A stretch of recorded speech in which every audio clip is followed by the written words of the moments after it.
Hello everyone. तो जैसा कि हम लोगों ने लास्ट क्लास में अच्छे से देख लिया था कि what is CPU scheduling and there are two types of CPU scheduling. The first one is preemptive and non preemptive. I hope you have remember. If you haven't watched the last video, you can watch. And before coming on the first come first serve, that is types of non-preemptive CPU scheduling. First of all, we will discuss some terminology that will be used in each type of CPU scheduling. So if these all are clear to you, so it will help you to learn all type of CPU scheduling. That will help you in numerical too, right? So first of all, AT and then VT, TAT, CT, all these things we will learn one by one. What is arrival time? The time at which processor comes in ready state. Suppose this is a queue, a qatar, एक line है ready state है, and here is 950, right? Suppose I have given process 1 will come in this ready state at 950. I can take a real life example too, like you, when do you reach your college? At 950 approx. So this is your arrival time, यानी कि जब आप college पहुंचते हैं वो आपका arrival time, right? And the next one is completion time, the time eight which processor complete execution. Suppose ये 950 में आया और इस प्रोसेसर का काम चलेगा 5 बजे तक, यानी इस रेडी स्टेट में ये रहा 5 बजे तक, right? And you also leave your college eight 5. So 5 p.m. is your completion time. And the next one is turnaround time. That means कि 9:50 से लेकर के 5 बजे तक कितना टाइम आप दिए.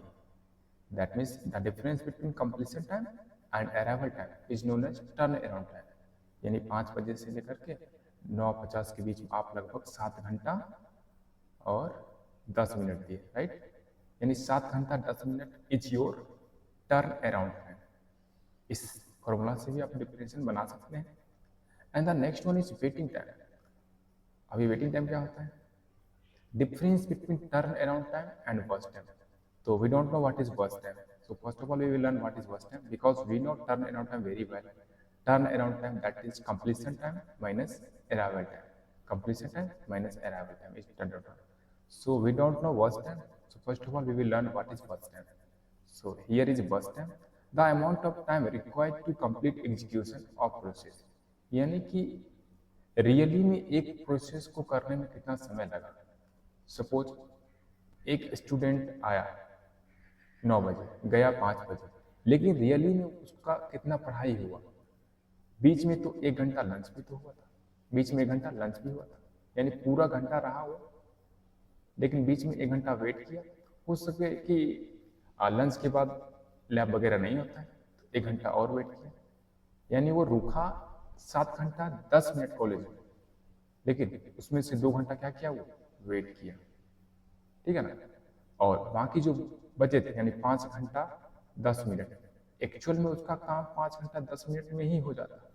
अगर उसको बार बार भेज देते घर, बोलते कि लंच में मत आया करो ऐसा वैसा, तो 5 घंटा 10 में उसका काम हो जाता है. लेकिन उसको रुकना पड़ा 2 घंटा एक्स्ट्रा, क्योंकि हो सकता है किसी कारण से एक क्लास नहीं हुआ, एक लंच. तो बस टाइम जितना उसका रियल में काम हुआ, समझ गए आपको? तो बस time the amount of time required to complete execution, यानी 5 घंटा 10 मिनट का उसका एग्जैक्ट में काम हुआ. बाकी का 2 घंटा क्या हुआ, वेटिंग टाइम वही होता है. यानी 7 घंटा 10 मिनट वो रुका था, 7 घंटा 10 मिनट रुका था, लेकिन उसका काम 5 घंटा में ही हो गया. तो यहाँ पे 2 घंटा 10 मिनट क्या है, 2 घंटा 10 minute is waiting time. Understood? And the next one is response time. Actually you arrived college at 9:50, but your class will start at 10 a.m., right? So how much time have you given for the first response? सबसे पहले आपको पहली बार कब class लेंगे, कब आपको मिला sir आपको 10 बजे, इसमें कितना टाइम लगा, 10 मिनट, राइट? तो response time the time eight which process is getting first response. Response time का फॉर्मूला क्या है, प्रोसेस रन फर्स्ट टाइम, यानी फर्स्ट टाइम आपका क्लास स्टार्ट हुआ माइनस अराइवल टाइम, राइट? सो एक बार और अच्छे से देख लेते हैं हम लोग, थोड़ा थोड़ा से। देखिए, अराइवल टाइम हमेशा आपको दिया रहेगा किसमें, जैसे कि 9:50, यानी कि पॉइंट ऑफ टाइम दिया है कितना बजे, और कंप्लीशन टाइम भी इस तरह से दिया है 5 बजे। लेकिन टर्न अराउंड टाइम आपको निकालना पड़ता है, यानी अमाउंट ऑफ टाइम 7 घंटा 10 मिनट, ऐसे नहीं ना लिखा है 7:10, 7 घंटा 10 मिनट। और वेटिंग टाइम कितना, वेट कितना करना पड़ा आपको, वेट करना पड़ा 2 घंटा, 2 घंटा 10 मिनट। और रिस्पॉन्स टाइम यानी बस टाइम, आपका काम करने में कितना लगा था, एक्चुअल में कितना घंटा का काम था आपका, 5 घंटा का, राइट। और रिस्पॉन्स देने में कितना समय लिया, 10 मिनट। यानी आपको पहचानने का तरीका ये है, जब कंप्लीशन टाइम या अराइवल टाइम देगा तो आपको सिर्फ और सिर्फ पॉइंट ऑफ टाइम दे देगा 9 बजे 5 बजे, लेकिन बाकी सब जो देगा वो आपको अमाउंट में रहेगा। I hope you understood all the things.